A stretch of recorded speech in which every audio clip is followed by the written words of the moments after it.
Morning guys. അപ്പം അതുപോലെ 5 മണിക്ക് അലാറം സെറ്റ് ചെയ്ത് കഥയൊക്കെ വായിച്ച് 5:10 എഴുന്നേറ്റു. ആദ്യം ഞാൻ ചോറ് വയ്ക്കാനായിട്ട് അരി അടുപ്പത്തിട്ടു.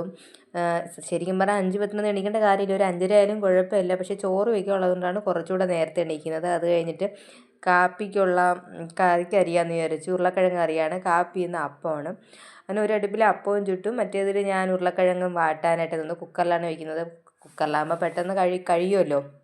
അപ്പം ഉണ്ടാക്കാനും മറ്റുള്ള കാപ്പികളെക്കാൾ എളുപ്പമാണ്. കാര്യം അപ്പത്തിൻ്റെ അടുത്ത് നമ്മളിങ്ങനെ കാവൽ നിൽക്കണ്ടല്ലോ, ഒഴിച്ചിട്ട് നമുക്ക് മാറിപ്പോയി വേറെ പണികൾ ചെയ്യാമല്ലോ.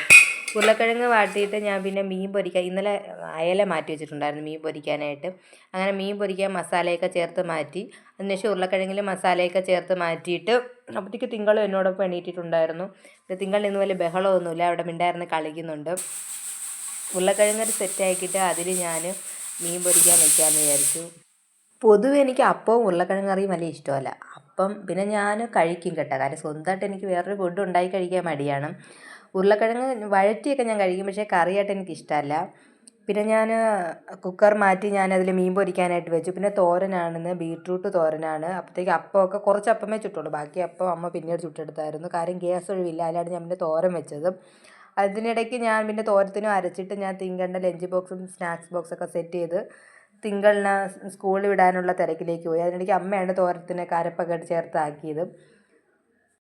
അപ്പോൾ അത്രയേ ഉള്ളൂ. ബാക്കി വിശേഷങ്ങൾ പിന്നെ വീഡിയോ ഇഷ്ടപ്പെട്ടാൽ സബ്സ്ക്രൈബ്.